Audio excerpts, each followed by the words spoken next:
Pues antes de nada agradeceros que hayáis venido, daros la bienvenida, por supuesto. Hoy estamos en la presentación del libro de Sophie Lewis, Abolir la familia, un manifiesto por los cuidados y la liberación. Es una presentación del libro, una discusión también del libro, pero también es la quinta sesión de un curso de Nociones Comunes, que también se titula Abolir la familia, frente al capital, el Estado y el patriarcado, y que creo que concluirá el curso el próximo miércoles con otra intervención ya solamente dirigida a la gente que está matriculada en el mismo. Voy a presentaros brevemente a Sophie Lewis. Sophie Lewis, para quien no la conozcáis, es escritora y sobre todo activista. Imparte cursos actualmente en el Instituto de Investigación Social de Brooklyn y actualmente también es profesora visitante en el Centro de Estudios Feministas, Queer y Transgénero de la Universidad de Pensilvania. En castellano se publicó por la editorial Bellaterra, Otra subrogación es posible, el feminismo contra la familia. Y también en catalán se ha publicado este mismo libro, Abolir la familia, ¿no?, que también por parte de Traficantes de Sueños hemos tenido el gusto y la oportunidad de publicarlo pues, en nuestra editorial. En ese sentido, ella comentará y os hablará largamente del libro, pero sí me gustaría dar unas pequeñas palabras acerca, yo creo que de la oportunidad y también de la pertinencia de este tipo de publicaciones. Yo creo que podemos constatar que estamos en una coyuntura, en una época claramente conservadora, si la comparamos con los años 70, donde buena parte de la crítica que antiguamente se hacía a la institución familiar pues ha sido liquidada. No solamente la crítica feminista, que se hacía, pues como conocéis, pues a partir de la crítica al contrato sexual que constituye el matrimonio, a la lógica de reproducción y de los cuidados completamente asimétrica que se producía dentro de ese reparto de género completamente desigual, sino también a otros ámbitos de la crítica a la institución familiar que se producía pues, a partir de otras corrientes, como es la propia de la contracultura, donde se decía que la institución familiar era una institución básicamente autoritaria, una institución de reproducción de los males de la sociedad y además una institución que no permitía pues, lógicas de emancipación, de convivencia de otro tipo, pero también una crítica que provenía dentro de lo que sería la crítica al psicoanálisis o de otras corrientes, si queréis, de la antipsiquiatría, la esquizoanálisis, que reconocía en la institución familiar lo que viene a ser una fábrica de neuróticos, es decir, donde la familia, dentro del triángulo edípico, lo único que producía básicamente es un mecanismo de reproducción ad eternum de lo que serían, pues bueno, pues una lógica de producción, como se ha repetido varias veces, de neurosis, ¿no?, ad infinitum. También es interesante reconocer que la crítica a la institución familiar es una crítica que a día de hoy es totalmente pertinente en el sentido de que la familia no solamente reivindicada como la institución central del orden de nuestras sociedades por parte de las derechas, sino cada vez más por una izquierda que con una corriente también muy larga de apoyos en Polanyi y en tantos otros viene a decir que la familia es la única institución que nos protegería contra el mercado, los desmanes del individualismo mercantil, de un capitalismo devorador, destructor de la sociedad, etc. En ese sentido, también desde Traficantes de Sueños publicamos hace un tiempo, y tuvimos la suerte de tener aquí a la autora, Melinda Cooper, Los valores de la familia, cual se hacía hincapié, yo creo que en una dirección bastante correcta y totalmente distinta a la que he mencionado, de que la sociedad capitalista no es una sociedad de individuos, es una sociedad de familias. La familia es la gran institución de la reproducción de clase, de la reproducción del dominio, de la reproducción del patrimonio, de la reproducción de las desigualdades financieras. No hay otra institución más pertinente para la ideología, en cualquiera de sus variantes, neoliberal, liberal, o sea, para todas aquellos apologetas del capitalismo que la familia. Y en ese sentido, el liberalismo y el conservadurismo siempre han ido de la mano, de una manera o de otra. Sin más cuestiones que avanzaros, que vamos a seguir en esta línea de producción editorial y de traducción de títulos en este sentido, doy la palabra a Sophie Lewis. Os vuelvo a decir, Abolir la familia, un manifiesto por los cuidados y la liberación. Sabéis que este libro también está colgado en PDF y lo podéis comprar ahí, o sea que tenéis las dos posibilidades. Y estamos muy contentos de que ella esté entre nosotros, entre nosotras hoy. Y very proud of publish the book. Okay. Okay. Thank you. Thank you very much. Thanks for that really, really kind introduction.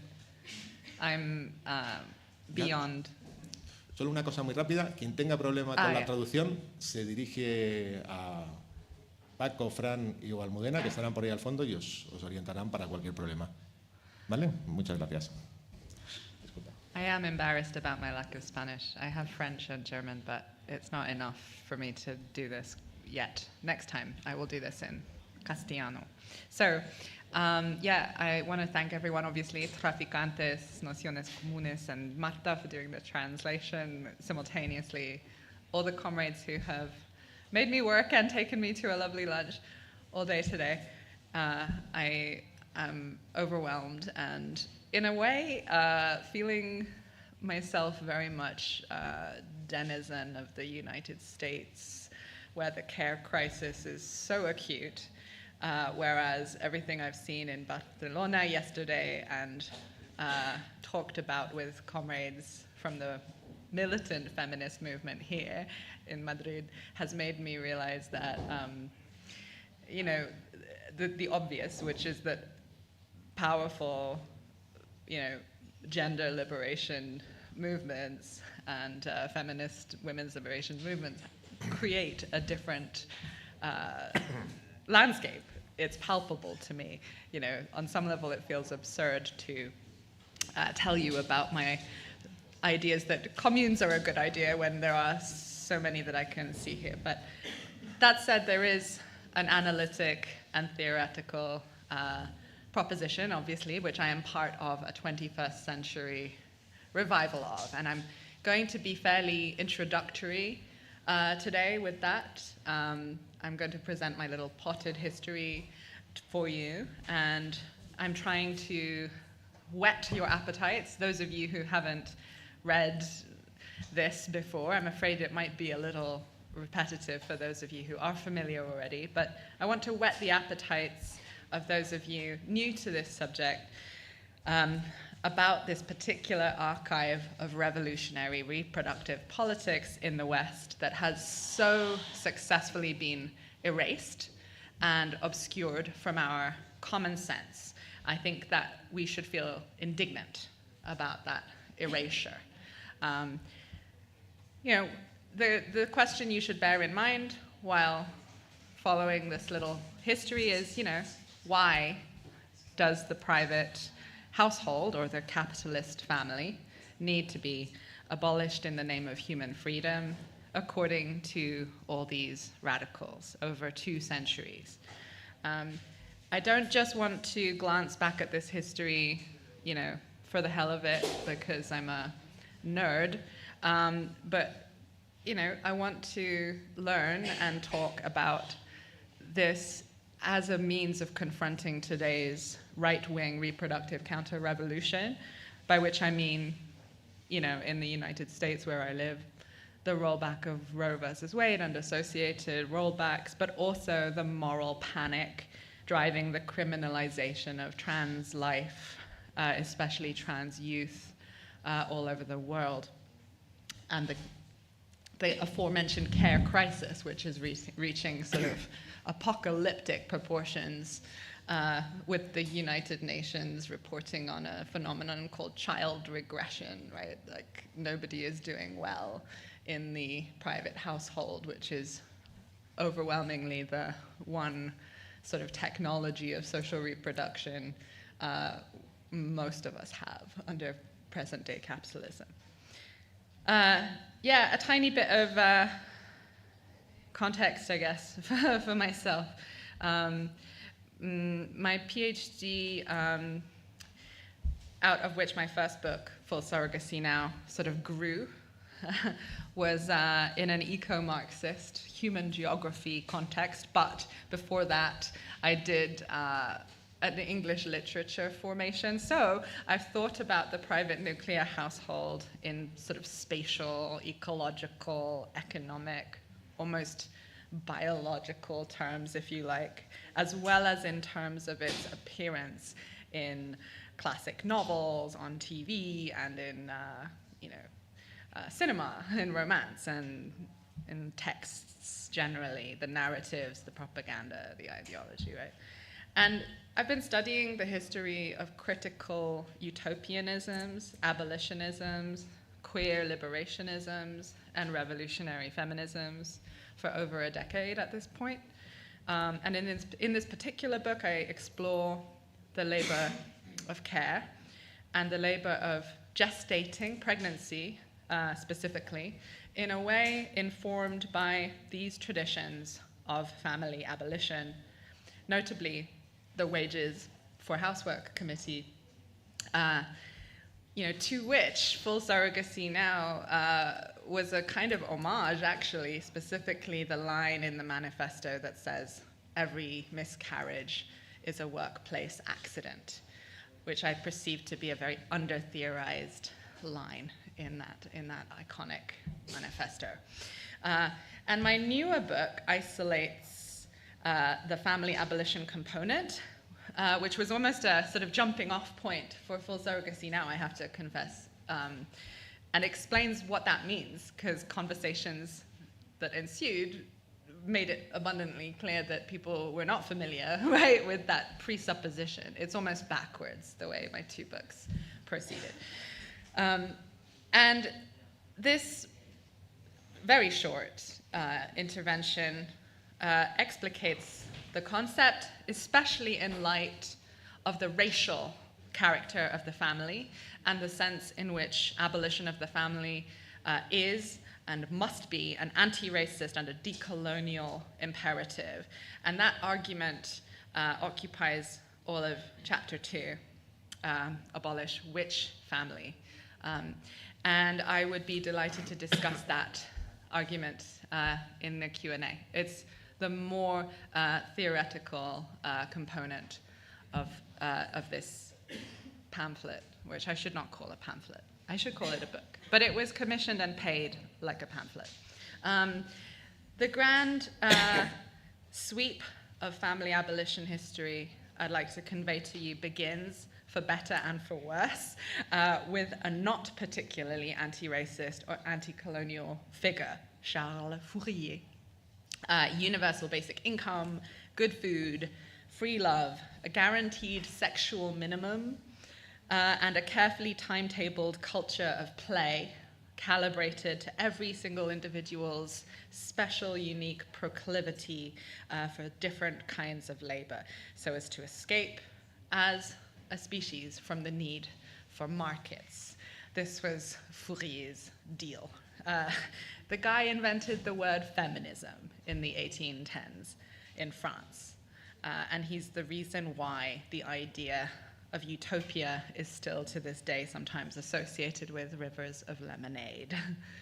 But besides his slightly outlandish hopes for how the natural world itself would adapt when freed from the tyranny of the bourgeois class, this early, maybe original socialist feminist had many insights about capitalism's basic functioning worth taking seriously. Ideas that spawned a movement of communes aspiring to so-called kitchenless cities, so cities where food would not be prepared predominantly in private kitchens. Throughout North America and Europe, Fourierist communes sprung up during the 1840s. And they remain inspirational, these ideas, to sex radicals and speculative fiction writers today, from Mackenzie Wark to Eman Abdelhadi and M.E. O'Brien.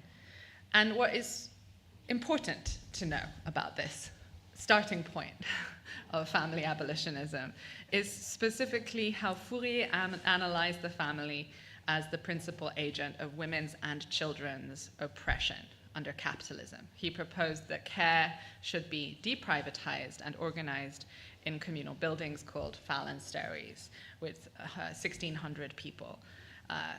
So we're looking at a vision of queer comradeship, maximal bodily autonomy for all generations, and freedom in love, which was to be nurtured among all members of the commune according to, again, a rather outlandish concept of science. It was all very scientific, you have to understand.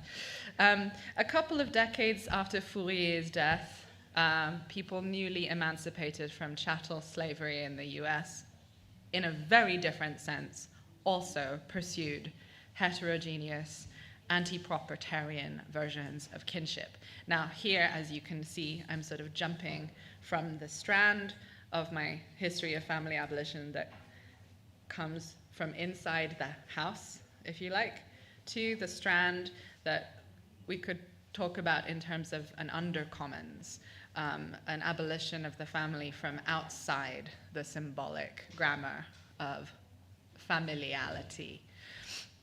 So before the Civil War in the US, a diversity of covert, romantic, and sexual codes, including non-monogamous and loose marriages dedicated to the care of what was called sweetheart children, developed among the captive laborers who had been stolen or birthed by those stolen from their African communities and transported over the Atlantic via the Middle Passage. Slave owners systematically raped slaves adulterously and impregnated them, which is concubinage, right? Even as they were supposedly modeling the human, that is white, values of frugality, hard work, and lifelong monogamous, biologically fruitful marriage oriented towards heritable property accumulation as master pioneers of the new world. And for the people that they had artificially rendered kinless, sometimes it was desirable to practice forms of counter-familiality, named as familiality, right? Solidarity and connection on a basis of family is as family does. So mothering young people who happen to be in the same slaver's household, making and then revising claims about biological paternity as needed, returning a wife or a husband to their former wife or husband when circumstances permitted, and so on, right?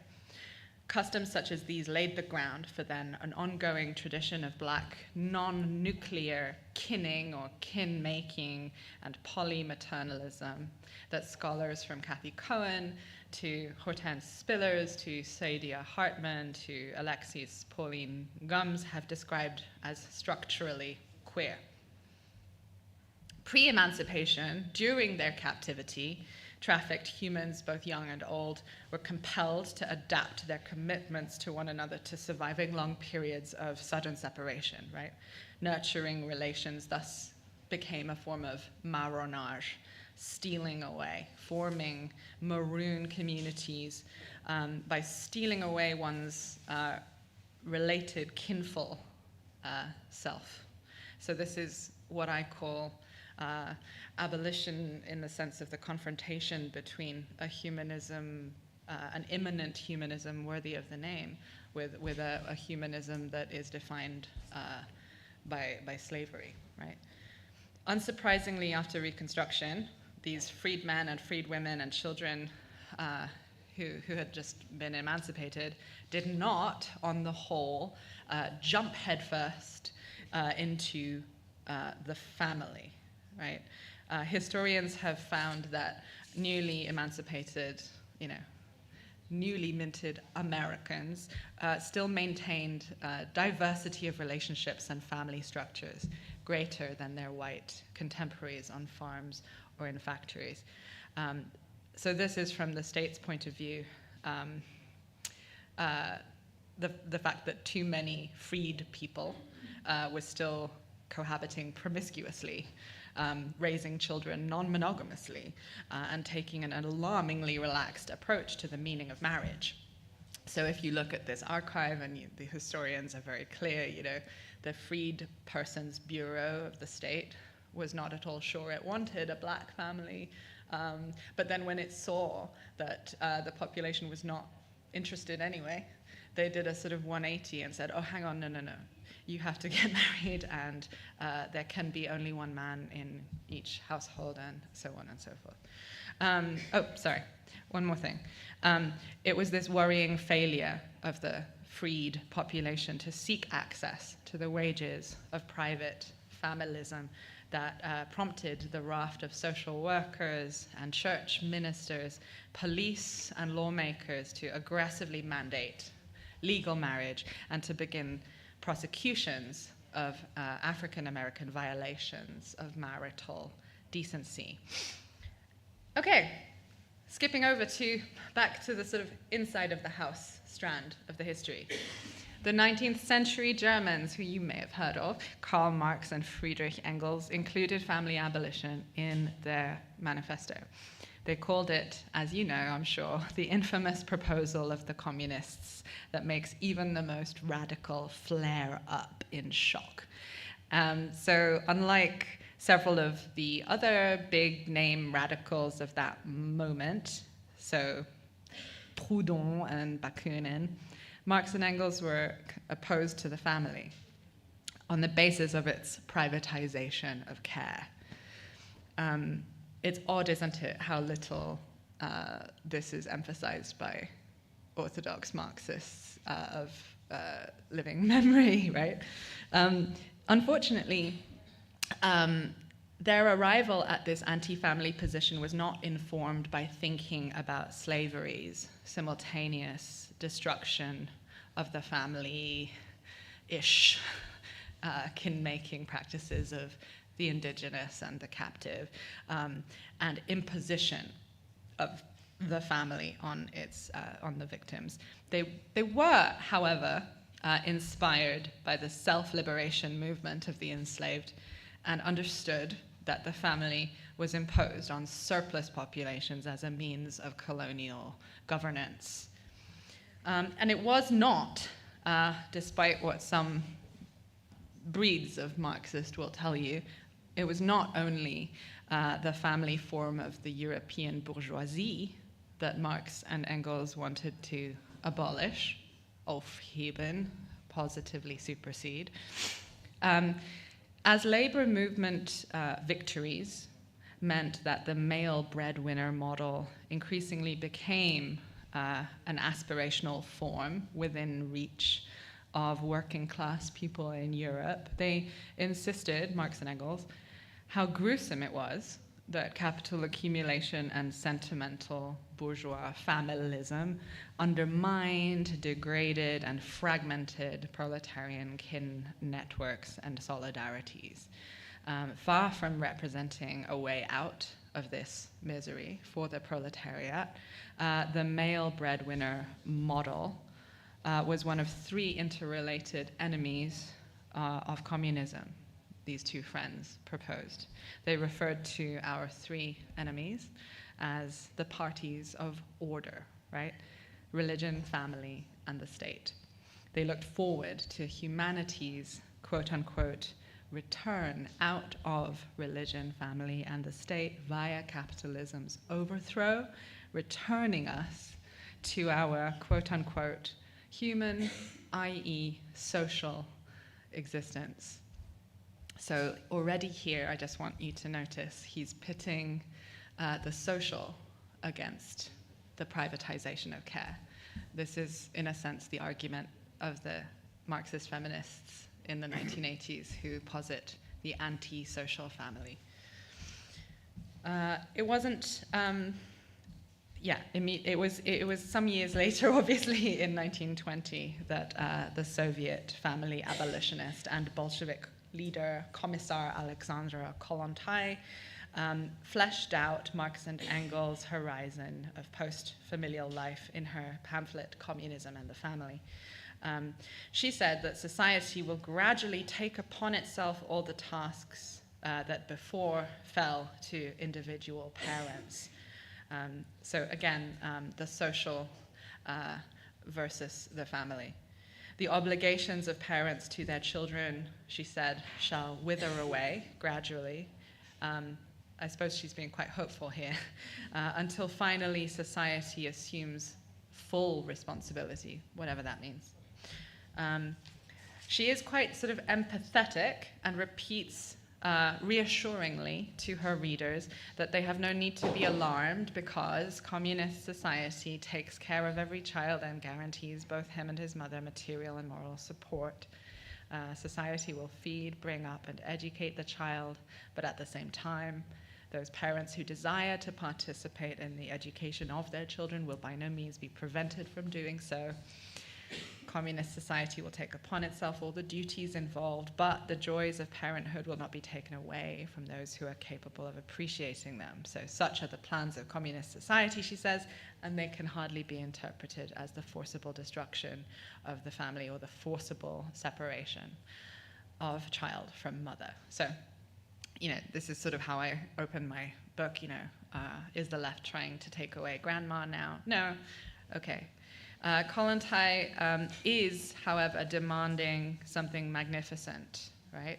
Truly quite scary, and perhaps as yet unimaginable in total form, right?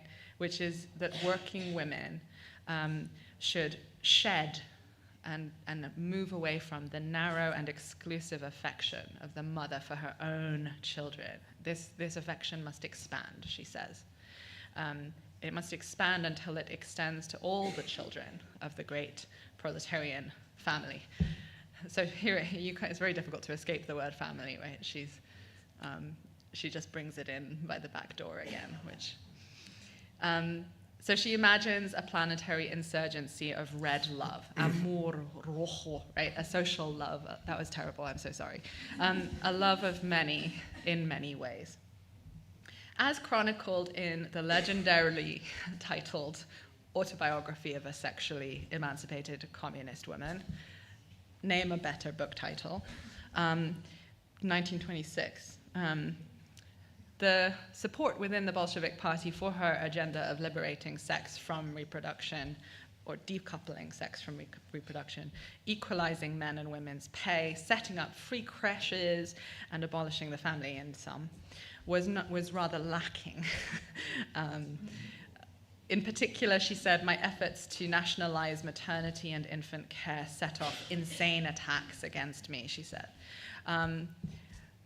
For a brief moment, nevertheless, she managed to force the politics of proletarian reproductive liberation onto Lenin's desk, right? Not just her, others, of course. Her most celebrated accomplishment was, the Zhenot Del, the women's department of the party, which legalized abortion, but also wrong-headedly sought to liberate Muslim women from the burqa, right? Okay. It's rather tragic. Lenin told Kollontai flatly that she was right, but now is not the time, which once again is a rather eerily familiar sort of argument in my leftist experience with lefts less feminist and advanced than the Spanish one.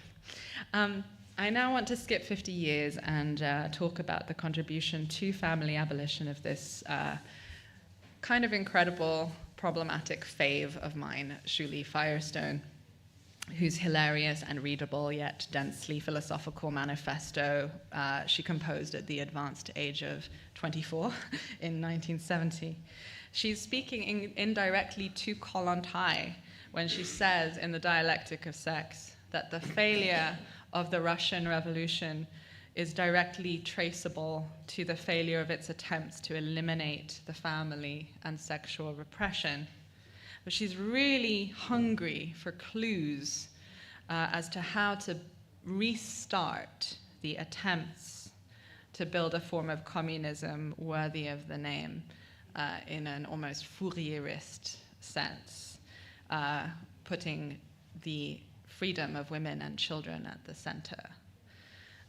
She's traveled to occupied Palestine to study life on a settler socialist kibbutz.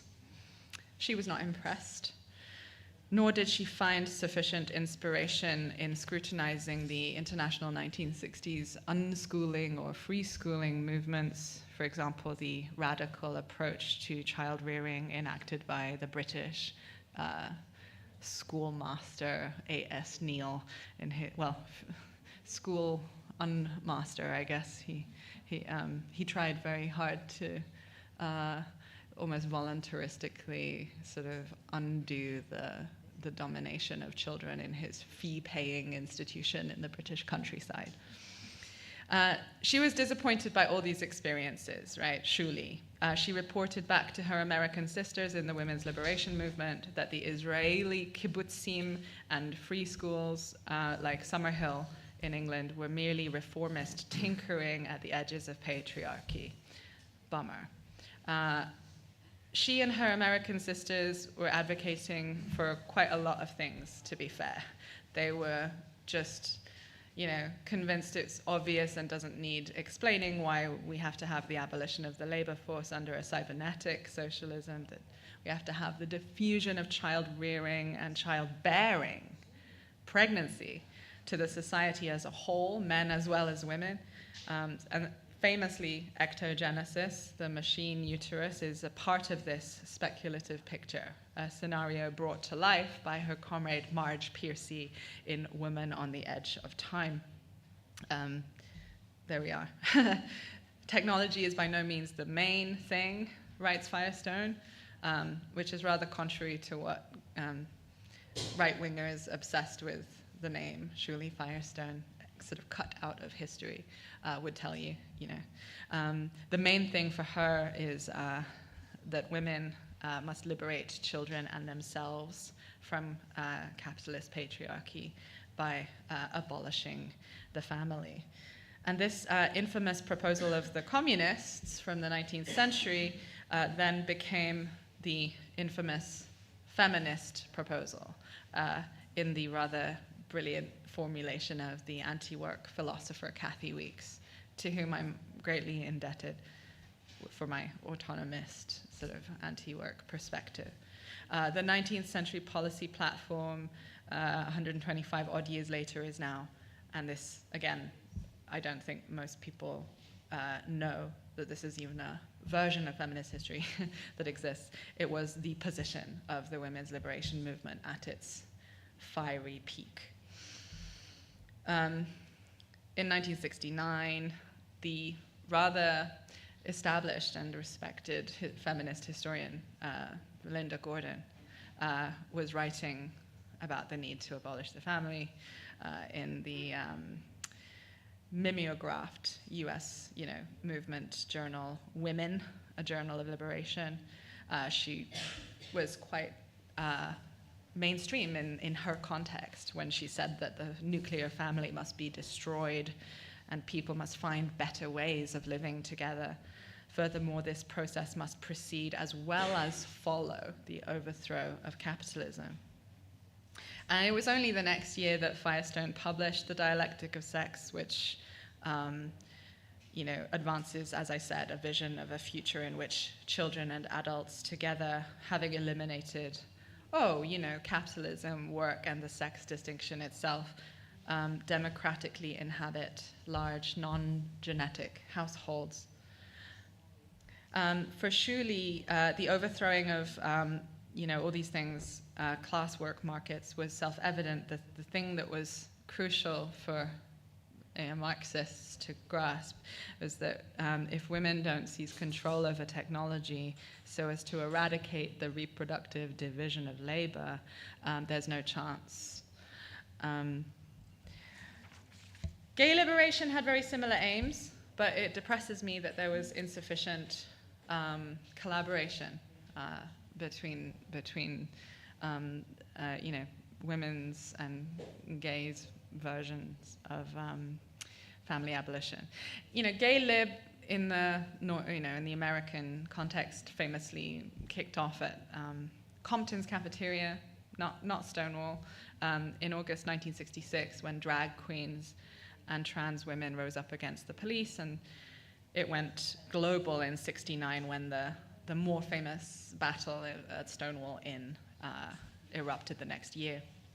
In 1970, Stonewall veterans and Gay Liberation Front militants, including Sylvia Rivera and Marsha P. Johnson, Bambi Lamour, Bebe Scarpi, and many others, founded Street Transvestite Action Revolutionaries, which involved leaning on a mafia acquaintance with real estate connections, holding a fundraiser, and then basically setting up transgender Marxist commune called Star House in the East Village of New York City, where the older trans feminine hustlers did sex work and the daughters were relegated with the shoplifting, a sort of, a spin on the reproductive division of labor, I suppose, not, a vision of achieved abolition or anything, but a concrete site of knowledge and wisdom for achieving survival as refugees of the private nuclear household, right? And those fugitives from the nuclear family still number in their hundreds of thousands today, Much though, homophobia is said to have been vanquished in many parts of the West, right? Okay. Back in San Francisco, the SDS organizer Carl Whitman was writing Refugees from America, a gay manifesto. He called on gays to aspire to more than gay ghettos. Praising the emergence of gay liberation communes, but also stating that, the way of the commune is insufficient. We must govern ourselves. We must set up our own institutions. We must defend ourselves, and so on. Concurrently, Mad Pride, anti-psychiatry, and disability liberation comrades were joining together with the pathologized, queer and trans subjects I've just mentioned, to organize, patients' liberation collectives and conferences like this one, Schizoculture, where neurodivergent, self-declared sickos and gays challenged the power of parents and doctors. While precariously housed trans sex workers of color were building what we could call technologies of survival in the cracks and margins of a homophobic and white supremacist and cis-sexist society, their imminent theories of gay liberation were going global. In France, the Front Homosexuel d'Action Révolutionnaire released a communiqué stating their intention to explode the family. That same year, the GLF, Gay Liberation Front in London, hammered out its manifesto. Our entire society is built around the patriarchal family. The blueprint says we too against the world, and that can be protective and comforting, but it can also be suffocating. Singly or isolated in couples, we are weak, the way society wants us to be. Society cannot put us down so easily if we fuse together. We have to get together, understand one another, live together. But our gay communes and collectives must not be mere convenient living arrangements, or worse, just extensions of the gay ghetto. We have to change our attitudes to property, to our lovers, to our day-to-day priorities in work and leisure. So once again, the theme emerges, not trying to separate people from each other. We are in fact trying to bring people together, in a sense, in the first time, for the first time in history. So gay liberation is gaining momentum. Their ideas begin to concretize.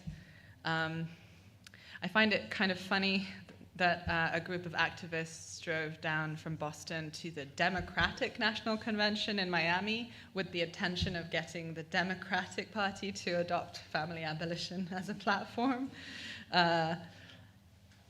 So demand number 6 is legal rights that parents have over their children have to be dissolved. Each child has to be free to choose its own identity, free 24-hour childcare centres have to be established where faggots and lesbians can share the responsibility of child rearing. I do hope I'm not boring you with this. I'm trying to instill a sort of sense of indignation, which certainly I felt when I discovered the depth of this archive. Indignation and anger that this was not taught to me.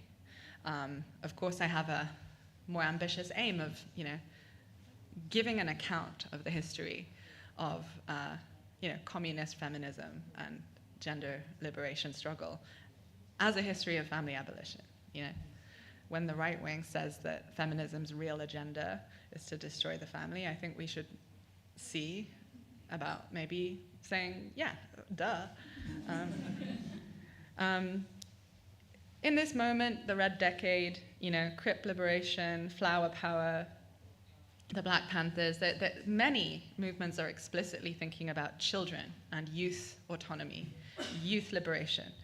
The Panthers established schools that intervened in the public school system and the curriculum, recognizing that schooling is almost a sort of adjunct wing of the family in terms of the production of workers with sort of racial consciousness.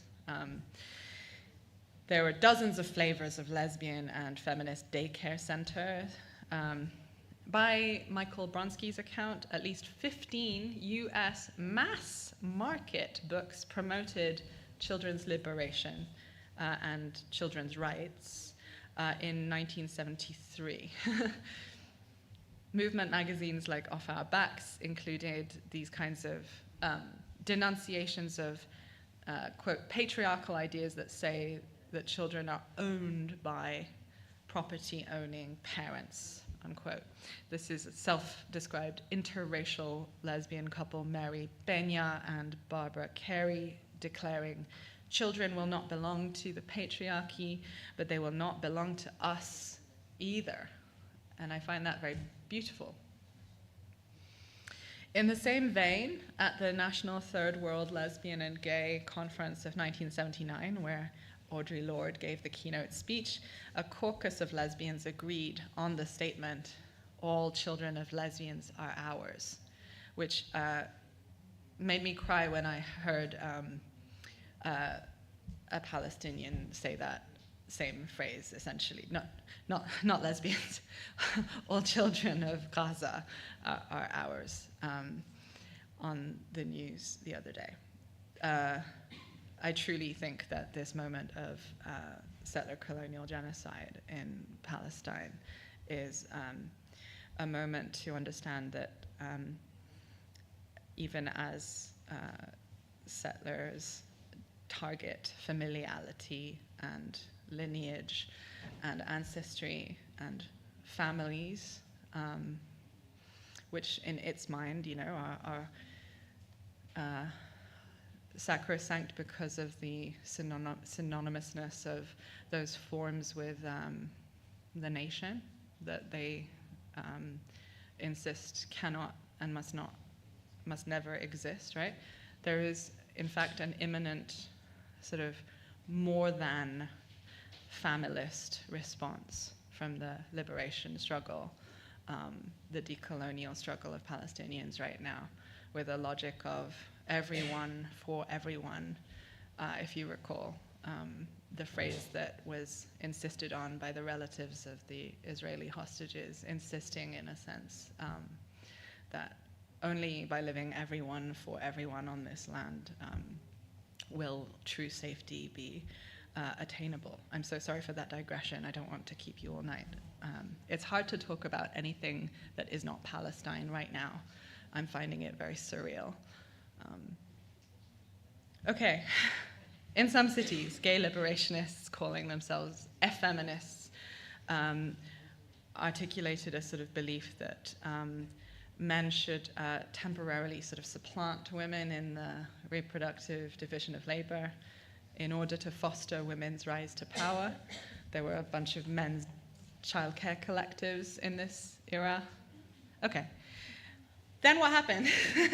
I don't know, maybe this person isn't familiar in Spain. This is Anita Bryant. Because in the 80s, the bulk of the liberation movement, ecology in North America, backed away from any connection with children, right? And concentrated on surviving AIDS. Unfortunately, this meant offering little resistance to the Reagan-era moral majority and this homophobic campaign, Save the Children, which is the same slogan that QAnon is using, right? Of Anita Bryant, this crusade which equated gay life with pedophilia. So the aim of exploding the nuclear family was replaced by a rights-only agenda that eventually gave renewed life to the family by reinvesting in its symbolic and practical necessity. And so in the wake of the avoidable mass HIV-induced death wreaked among queers by Ronald Reagan's plague, a new homonormative gay subject emerged on the American scene, erotically continent, creditable, productive, and obviously potentially parental. The proposition that LGBTQ interests might threaten marriage or have anything to do with challenging the family is nowadays unknown among liberals, right? It's a foaming at the mouth, right-wing position. In some metropoles, the type of bourgeois homosexuality, which in the 60s and 70s they called straight gays, and identified as an enemy, that's now quasi-hegemonic. The gay family, which gay power hoped to render an oxymoron, has become a decisive factor in the family's salvation. All right, a final moment I want to look back at is the radical wing of the welfare rights movement in the US, which was the part of the welfare rights movement that overlapped with wages for housework.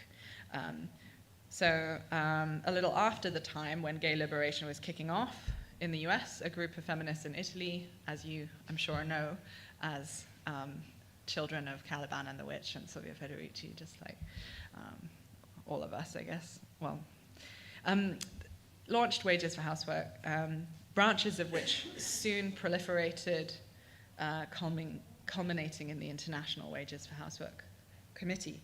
And there were subgroups such as Wages Due Lesbians, the English Collective of Prostitutes, and Black Women for Wages for Housework, whose task was to organize a planetary women's strike, meaning to begin with seizing cold hard cash. And it didn't matter if society agreed that wages were in fact owed for women's labor, although obviously Marxists wanted to debate that endlessly.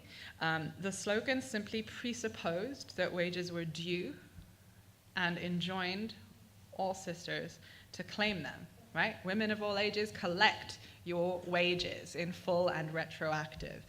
Wages for Housework came up with a really precise dictum to convey their perspective that waging housework was a way to end both the wage relation and housework. Of the activities performed by so many women in their own homes, they say it is love, we say it is unwaged work.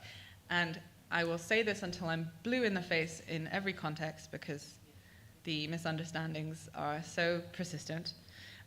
They are not denying that unpaid childcare and elder care and housekeeping and sex and emotional labor and wifehood and all the rest of it might be a manifestation of love, such as it exists in the present, i.e. not red love, probably yet. But they are arguing that, to quote Sylvia, nothing so effectively stifles our lives as the transformation into work of the activities and relations that satisfy our desires. So for me, this is still, an universe-shattering sort of insight. It's so hard to get your head around this. It is so emotionally hard to recognize that the same exact labor that produces potentially a comrade, a person, a beautiful stranger, is the same sort of substance that is producing a worker for capital to exploit. You cannot separate these two activities. That's a really troubling sort of insight. And I don't think we have risen to it. Wages for housework is taking the fantastic sort of, image of Marxist, penetration into the factory to show you, what is really happening when labor meets capital. It's not this nice, free will democratic exchange. It's dripping with blood, But inside that factory where he shows you what's really going on, there's another curtain, and behind that curtain there's an unwaged housewife, making soup or something, And unless you understand the whole of the building, you're not really going to be capable of strategizing capitalism's overthrow. But almost all of us don't want to integrate that insight, because it is horrible to think that there is capitalism in your soup. Okay, the fact that caring for a private home under capitalism often is an expression of loving desire, while at the same time being life-choking work, is precisely the problem. That's what I'm trying to say. The they of they say it is love, bosses, husbands, dads, are not wrong. And the fact that they're not wrong illustrates the insidiousness of the violence that care workers encounter and mete out as well, because women are big investors in patriarchy too. It's the reason that paid and unpaid domestic and paid and unpaid mothers still have to fight just to be seen as workers, and why being recognized as workers remains only a precursor to one day ending our exploitation and, by extension, beginning to know this new and different form of love that Kollontai dreamed of. Under capitalism, wages for housework perceived love is often just a great way to depress wages, right? It's a way of rationalizing the interests of the ruling class because it can be leveraged. Surely you're not in this for the money, or withhold wages altogether. Do what you love and you'll never work a day in your life. The gendered injunction to care for love, not money, obscures the grinding, repetitive, invisible, energy-sapping, confining aspects of the work involved in making homes of any kind, even if it's also sometimes very satisfying. Okay, the principle that some things should not be for sale, just to summarize that part, becomes a way of disguising the reality that objectively everywhere on every street they are for sale, and to excuse underpaying the people doing that selling. And thus, the wages for housework movement was not trying to just keep everything the same while having wages for housework. It was trying to abolish, as I said, housework, wages, and all capitalist work. So their platform is rephrased as wages against housework. And in this sense, unfortunately, I think it's quite far removed from the domestic workers' politics that I'm familiar with, much as I give my support and solidarity to the mobilizations of domestic workers, but the demands that I see today seem to be a bit of a step back, because the demands tend to be to value care work and grant dignity to domestic labor. But in my reading, this moment in welfare rights militancy was family abolitionist.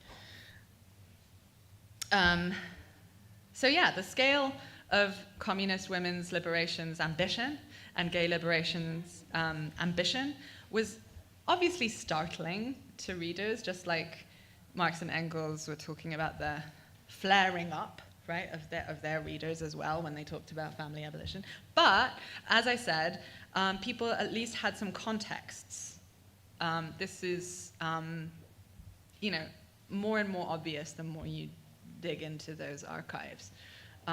Everyone from Kate Millett to Toni Cade Bambara, all feminists really were condemning the family as oppressive to children, as anti-erotic, as white supremacist in 1970 in the US. Even people like Betty Friedan, right, in 1963, before she sort of did a 180 completely and called the private family a beautiful necessity and so on. She called it in 1963 a comfortable concentration camp, right?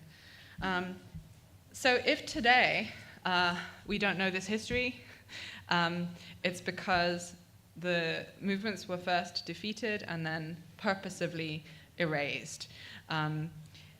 It was erased by the previously marginal, by the previously marginal, overwhelmingly bioconservative wing of women's liberation, who survived the defeat, in a sense, of the left and got to write the history of the second wave, which most people still trot out today. So the second wave was exclusively, trans-exclusionary and all of this. This is a version of the history written by the assholes of women's liberation, who everybody actually thought were assholes at the time. By 79, and ever since the capitalist victory over the long 60s, the shout for family abolition has been buried beneath a strange kind of shame. So in Kathy Weeks's phrase, feminism began to try to walk it back, if that makes sense. In her article of 1979, Ellen Willis, the revolutionary feminist, addresses the phenomenon of all of her former comrades abandoning family abolition and acting like it was crazy. She names the mentality that inspires 60s veterans to say things like, "We didn't succeed in abolishing the family. This proves we were wrong. The family is necessary." And she's, so annoyed by this. She reports that her friends are all resigning themselves to their defeat and lapsing en masse into nostalgia, romanticizing the family, blaming capitalism for its collapse, right? As though, this is Melinda Cooper is incredible on this. The history of the family is the history of the family's crisis. There's never you can go back to ancient Greece and see people are saying, "Oh, the family is imminently about to collapse." It's a structural feature. So previously, Ellen's comrades had been trashing the family and blaming capitalism for its persistence, right? But this is what happens when movements are defeated. It's psychologically difficult to sit with the reality of just having lost. It's very comforting to rationalize that having been defeated was somehow our fault, right? Great, I will wrap up. The point she's making is that the fact that we didn't manage in a few years to revolutionize an institution that has lasted for thousands, serving indispensable functions as well as oppressive ones, is hardly something to be surprised of, or surprised at or ashamed of. We shouldn't feel ashamed. Nor should we be surprised that the process of material and imaginative defeat that Willis is talking about was already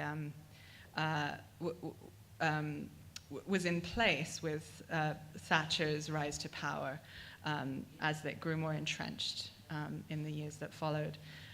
We would do well to remember that no matter how many similar sort of reactionary voices, red-brown voices, defenses of patriarchy, self-described reactionary feminisms spring up in our moment, no matter how many pseudo-Marxist sort of defenses of the privatization of care. The thread that I've just outlined to you can always be picked up, turned into a fuse, and lit. Because even deep in the desolation of the 80s, as I said to you before, there were feminists collaborating to keep the little flame alive. Michelle Barrett and Mary McIntosh scandalized the British left by speculating that, yes, caring, sharing, and loving would be more widespread if the family did not claim them for its own. McIntosh and Barrett mounted a really powerful argument for the incompatibility of socialism and the family. They write that privatized family, sort of collectivism, tends to sap the strength of the wider social collectivism. In fact, the family is not a collectivism, it's an individualism. So when people say that the antidote to the atomization of neoliberal society is the family, they're prescribing the cause of the problem as an antidote. As one would expect, given the success of neoliberalism, there was a lull, right? A 30-year lull in family abolition between 1985 and 2015 in the Western Anglo context. And then in 2015, people like Daniel Cade, Doyle Griffiths, and Jules Gleason came up with an online manifesto called Kinderkommunismus, a communist proposal for the abolition of the 21st century family.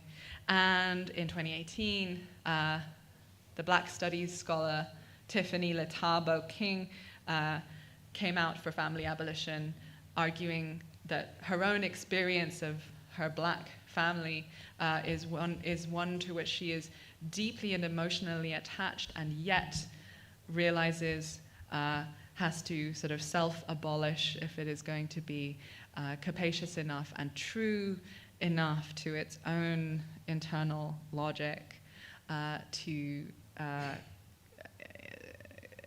comprise all who deserve its embrace, right? My dear friend and comrade and colleague and co-thinker and co-conspirator, M.E. O'Brien, has been publishing work consistently for several years on abolition of the family. You should totally bring her here. Her book, Family Abolition, is translated now too. It's out, and you should read it. She's also written a speculative fiction called Everything for Everyone with Iman Abdelhadi, where the first steps of family abolition are ventured in the future in the context of New York City. So concrete ideas about how difficult and traumatizing, but also hopeful and surprisingly easeful and sort of intuitive, a kind of communization of care can in fact be, if you like reading fiction. And as Michelle, or M.E., says, family abolition might not be a slogan to rally around. I don't think I'm saying that. I don't think any of us is really saying that it's a slogan to rally around or a project to isolate from the wider project of communization, right? It's an attempt to theorize the logic of social reproduction in a truly free society, a society in which who you love does not determine the material conditions of your life. Those of us who have long espoused family abolitionism got a lot of attention during the first year of, our pandemic, the COVID-19 lockdown, for reasons you can probably intuit, that have to do both with COVID and with the culture war raging over trans-affirming parenting. So there was a hot minute where lots of posh, fancy magazine editors wanted to know how I thought they could abolish their families in 5 easy steps. But by aiming at universal provision of a baseline for everyone, shelter, food, emotional support, basic mobility, skills, knowledge, shelter. I said shelter already. This demand is a dream to remove the elements of economic coercion that currently inflect our choices about where, how, why, with whom we live. So the deprivatization of the majority of reproductive resources, from kitchens to creches, could also coexist with the preservation of supplemental versions of these, right? I like making risotto. I might want to do that sometimes. I don't, you know, I want my entire expectation of where my bodily and emotional needs are met to be transformed, to be directed not to the private sphere of apps and consumption and kin dependencies, but you know, towards the common. So I hope I've made clear with my whistle-stop tour of Red Love Dreams that, you know, family abolition is not about separating us, it's about joining us together, and it has nothing to do with removing in a vacuum the one and only support system that many of us have got. Instead, it's a call for the conditions of possibility for our relationships to flourish and multiply. Thank you so much for your intense patience.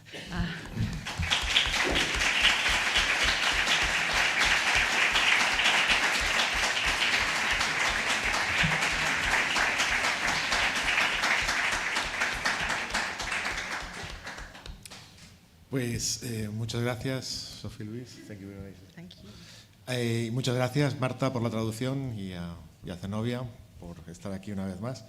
Y lo que vamos a abrir es un pequeño debate, si os parece bien. Entonces, si alguien quiere comentar algo, Frank, que está ahí, y Almudena, que está ahí, os pueden pasar el micro para que se grabe. Podéis hacer las preguntas en castellano o en castellano-inglés y así las recibe directamente. Y si no, pues le traduciré lo que yo entienda, que no será mucho. Aquí hay una.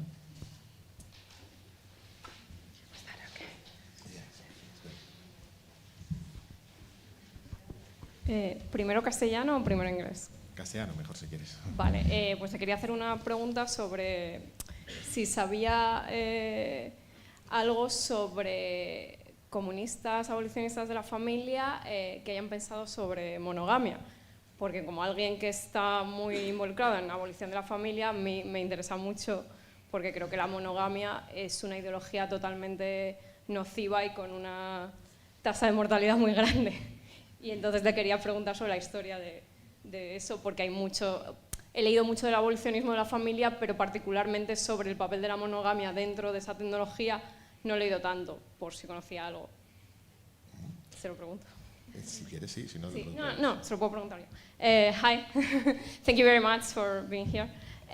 No, I was saying that I'm very involved in, you know, in abolishing the family, but I'm very interested in what communist thinkers have written about monogamy, because for me monogamy is absolutely linked with family, and it's a really noxious ideology with a high body count. So I'm really interested to know if some communist thinkers have worked on this area. Thanks. I really love the way you put that. Yeah, well, I think Emma Goldman talks about monogamy. Yes, I know she does. Kollontai too, you know, very much so. Yeah. Something more recent? Yes, okay. Interesting, yes. So against the couple form in Lies journal would be one text that comes to mind. Yeah, I mean, actually, in fact, if you Google in English couple form, I think that term tends to lead you towards the more sort of communization theory-oriented analyses of this question. So there, I can also maybe have a look, and if you, yeah. Any thoughts from you on the subject? Well, Kathy Weeks is very grumpy about polyamory. I love Kathy Weeks' work, but she's very insistent that, yeah, polyamory sort of maybe like by itself is not abolishing anything. Fine, but I think we know that, right? I mean, everything by itself doesn't abolish anything. I think actually I am inclined to voice a more full-throated defense of the political imperative for at least a proper critique of the couple form, if not a sort of prescription of, you know, a specific, you know, nobody should feel sort of, you know, compelled to, you know, multiply couple forms is one way that people fall into a sort of a non-answer, you know. There are ways, in fact, I think that is the argument of One Piece, that polyamory just multiplies couple forms rather than moving beyond. Yeah, I think there are ways to be less cynical about the potentiality for an erotic sort of anti-proprietary practice on the left. And I am depressed by the state of sort of left sniggering about polyamory, you know? I mean, I don't love the term polyamory, but, you know, but see, I'm doing it too. In the US, it's very sort of fashionable to say on the left that, I don't know, poly people are somehow cringe or something, but actually we need to be more, we shouldn't be afraid or shamed, like Ellen Willis said about, you know, earnestness. Life is too short not to be earnest. I mean, my, you know, my handle is so earnest, repro utopia, you know. Thank you for that question. ¿Y alguien más quiere comentar algo?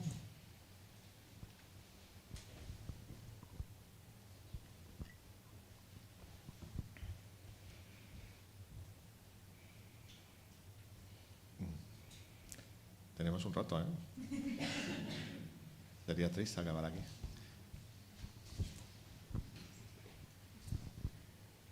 Hola.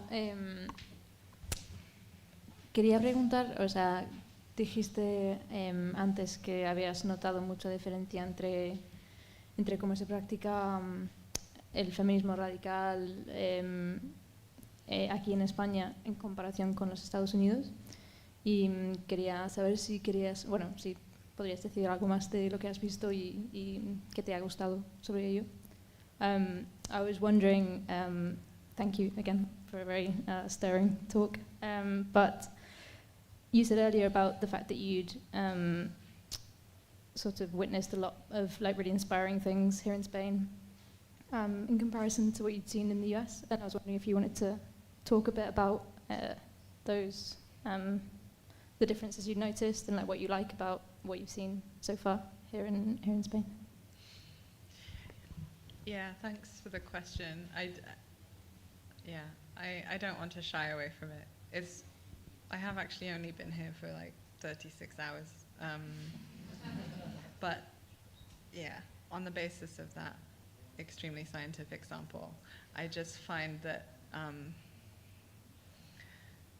well, maybe it's a self-selecting sample because people who are inviting me, I guess, but you know, I don't want to be so brown-nosy to you all, like, oh, you guys are doing feminism and leftism, and I'm just a poor American. I mean, I'm not an American, you can tell from my accent, but I kind of am now.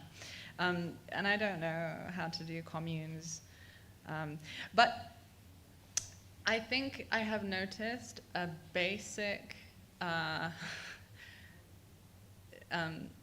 male leftist feeling that trans and feminist Marxism have to be taken seriously, that I do not recognize from my milieu, I'm afraid to say. I don't know. Just important men of the left here seem to have been forced by feminist and queer mobilizations to take our claims about capitalism seriously, is my impression from 36 hours. Is that a sufficient answer for now?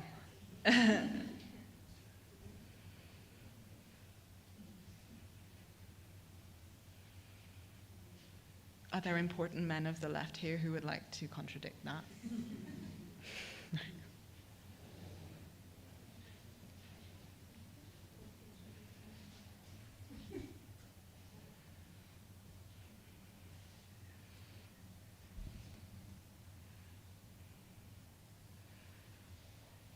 ¿Alguien más?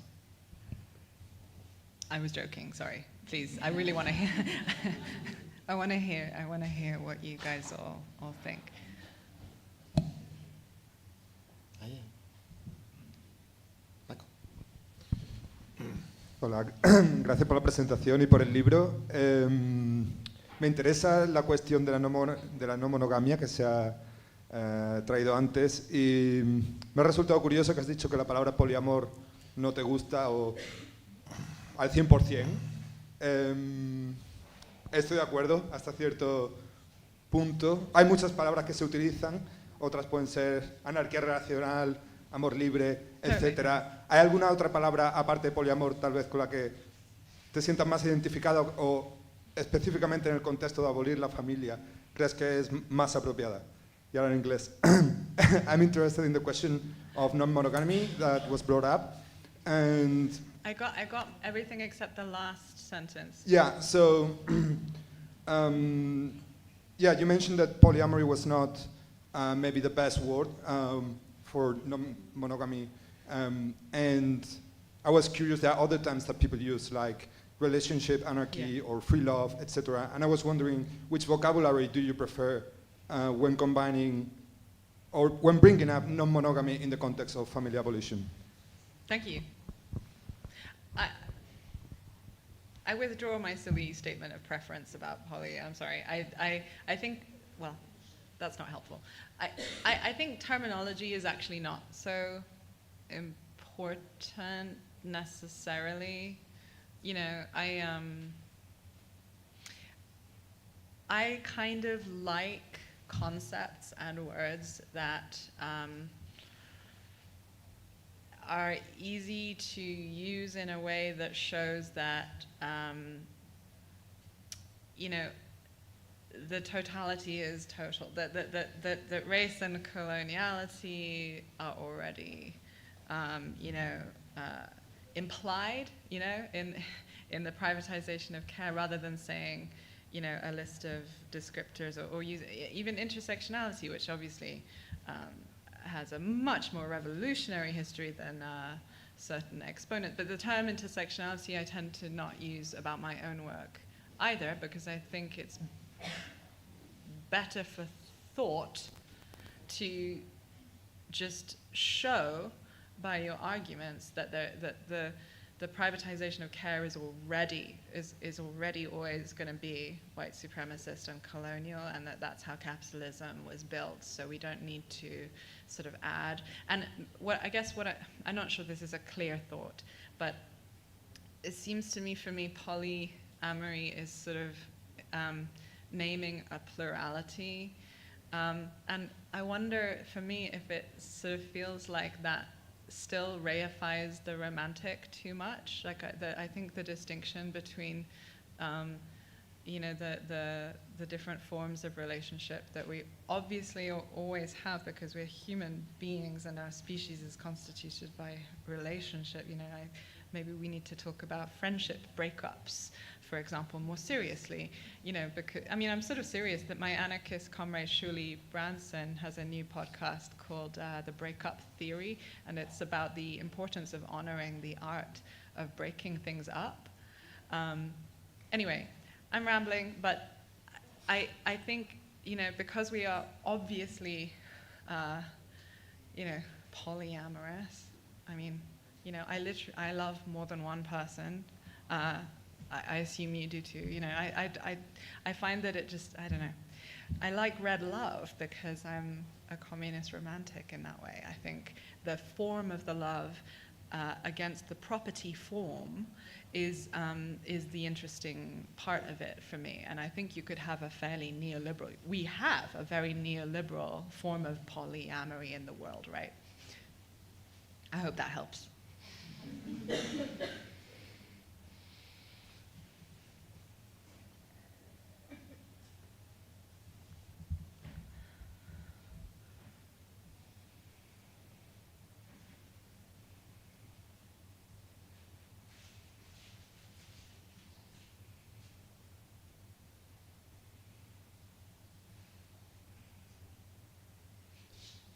Ahí.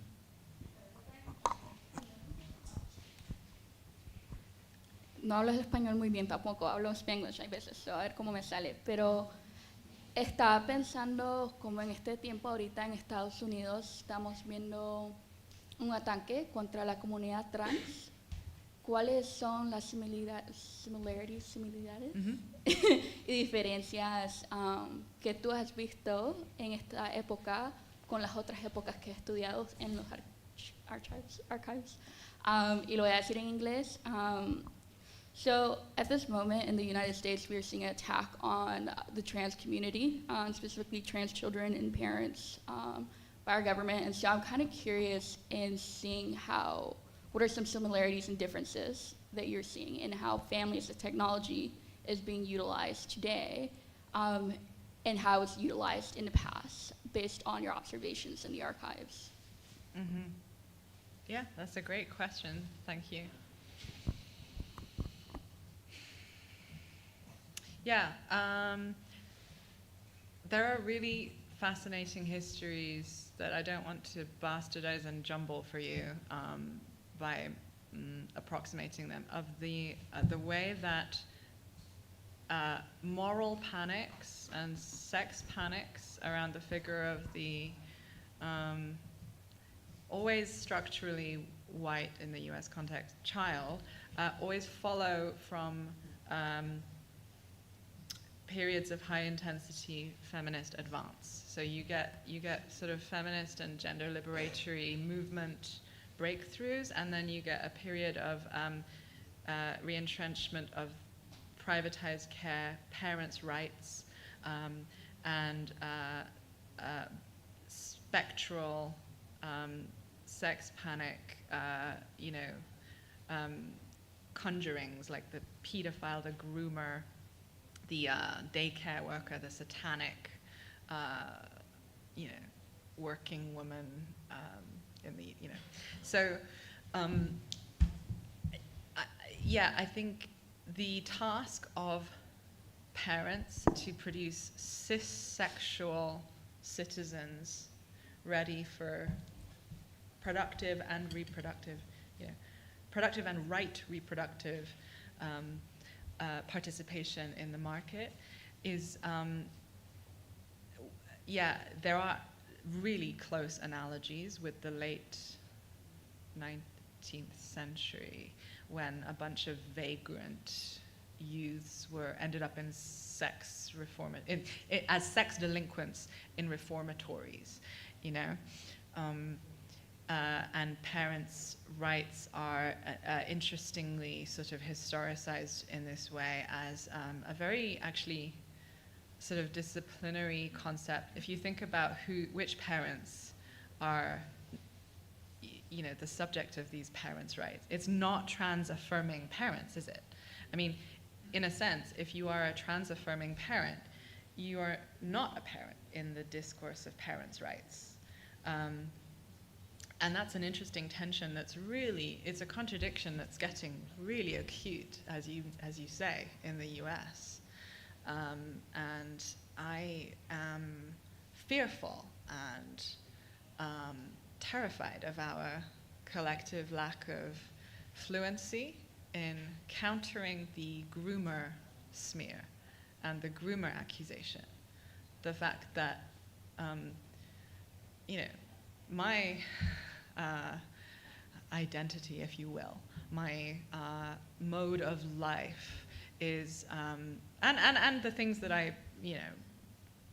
advocate don't help, but the fact that I get smeared with the pedophilia smear simply by virtue of talking about the autonomy of young people, the history of abolishing the family and so on, and the fact that my comrades don't have a language to shut that shit down that is articulate and confident, you know?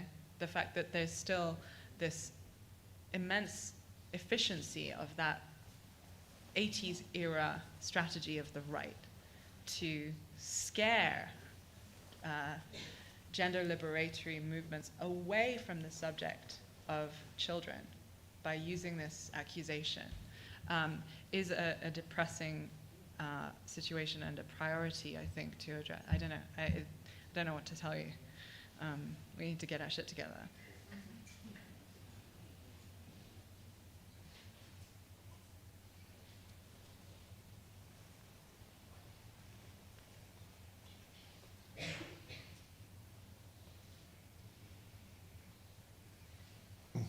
Hay tiempo para alguna más. Si no lo veis, ¿no?